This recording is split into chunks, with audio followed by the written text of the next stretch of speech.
Baik, selanjutnya karena kita diminta untuk tuliskan hasil analisis Anda dalam bentuk tabel, maka kita harus melakukan running dulu. Tadi kita sudah tentukan bahwa runningnya adalah independent sample t-test gitu ya. Kita lihat analyze, kemudian kita pilih ya. Karena sudah jelas ujinya adalah uji beda ya. Di sini analisisnya adalah compare means, yang artinya adalah means rata-rata gitu ya. Compare adalah melihat perbandingan atau melihat perbedaan. Nah, yang mana one sample atau yang tadi ada independent, ada yang paired.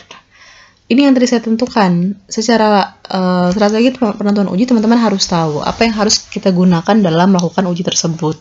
Kita punya banyak pilihan, tapi di sini dari soal yang ada ingin lihat dari hipotesis tadi ya, dari pertanyaan penelitian dan hipotesis untuk mengetahui perbedaan panjang badan balita berdasarkan kategori keran makanan yang kita sudah identifikasi bahwa berdistribusi normal, maka kita melakukan running independent sample t-test di sini. Oke, tes variabel itu yang kita masukkan adalah pada variabel dependentnya, karena kita akan mengecek panjang badan balita.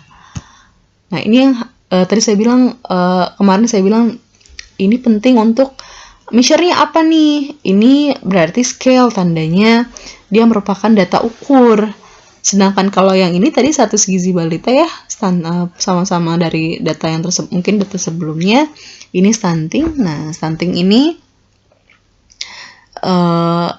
datanya adalah ya sudah dalam bentuk kategorik.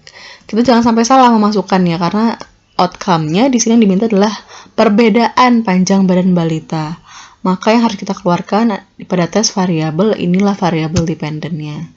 Nah, berdasarkan kategori keragaman makanan. Nah, ini grouping variabel. Tadi mana kelompok yang variabel yang berkelompok tadi adalah kategori keragaman makanan yang sudah kita lakukan kategorisasi ini. Tadi belum saya ganti juga nih, tapi kita ingat, oh ini kategori keragaman, tingkat keragaman makanan. Nah, ada pilihan di sini masih tanda tanya. Tandanya ada yang harus kita masukkan, yaitu melakukan define groups, yaitu mendefinisikan kelompok tadi. Karena kita tahu ya, grup 1 adalah yang tadi adalah 0, yaitu 0 adalah beragam. Kita tidak perlu menuliskan label, tapi yang kita tuliskan adalah value-nya di sini. Grup 1 adalah 0 tadi, yang dimaksud adalah yang tidak beragam atau kurang beragam.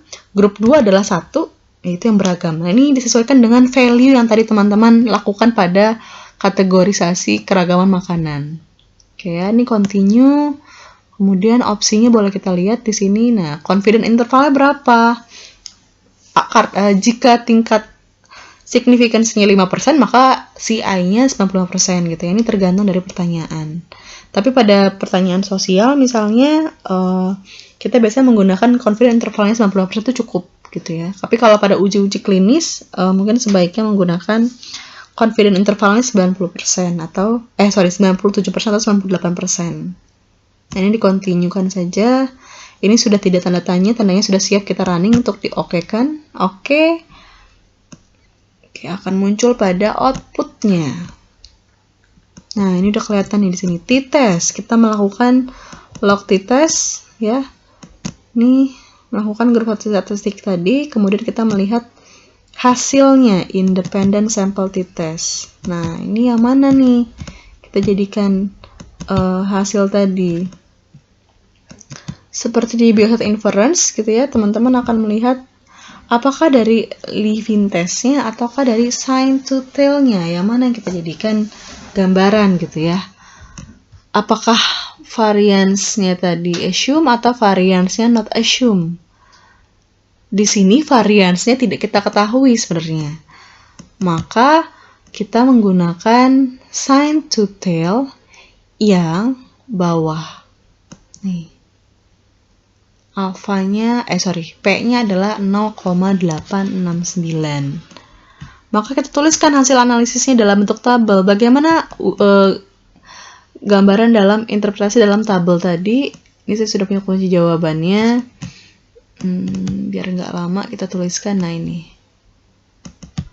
Ya.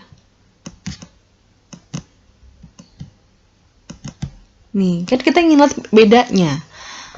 karena tadi distribusi datanya normal, maka yang kita munculkan adalah berapa nilai minnya, berapa nilai standar deviasinya, berapa nilai p-value-nya. Tadi karena kita memilih p-value yang variansnya tidak diketahui, maka ini ada pada bagian yang bawah. Tiap melihat p-value kita harus melihat sign ya. Nah, ini karena dia hipotesisnya dua arah, kita tidak melihat pada satu arah, maka kita memilih ya yang panjang balita equal variances not assumed, berarti kita memilih yang ini 0,869. Untuk di tabel, karena kita pengen lihat berapa sih, gimana sih bedanya antara yang kelompok kurang beragam dengan kelompok yang beragam gitu ya. Nah, ini di sini min standar deviasi misalnya. Dari yang mana, Bu? Dari yang atas tadi. Nih.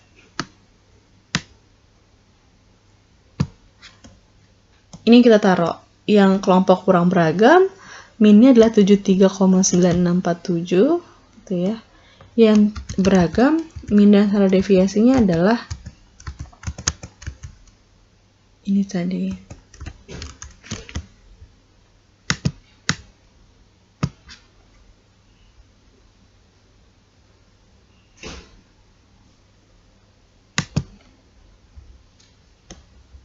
Oke.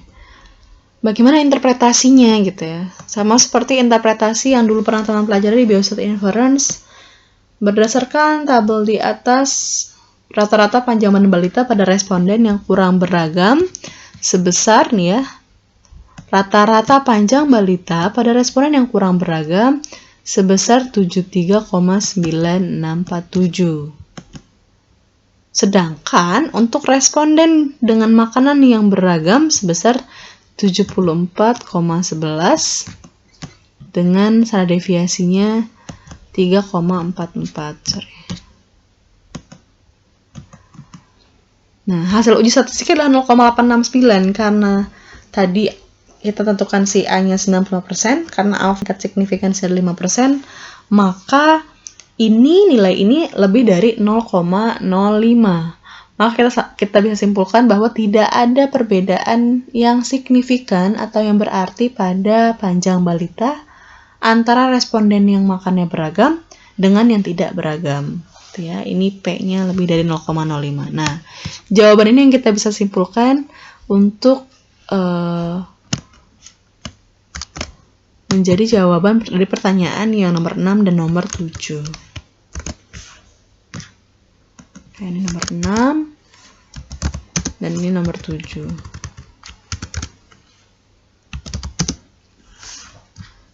Terlihat mudah ya untuk bisa teman-teman menyimpulkan karena ini sudah ada arahannya. Nah, ini karena latihan jadi ada arahan.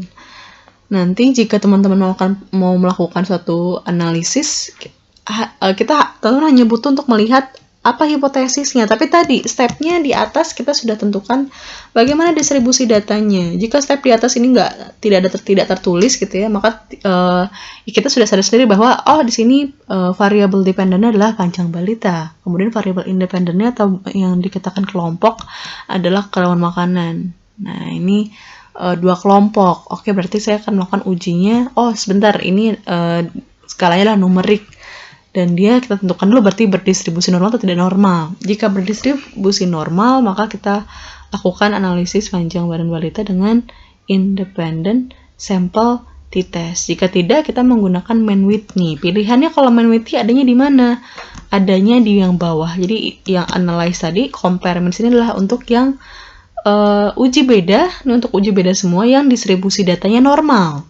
Jika tidak normal, kita lari ke non-parametric test. Nah, di sini. Yang mana tadi berarti yang dua independent sample karena dia hanya ada dua sampel ya, dua kelompok, kemudian dia independent atau tidak berpasangan. Oke.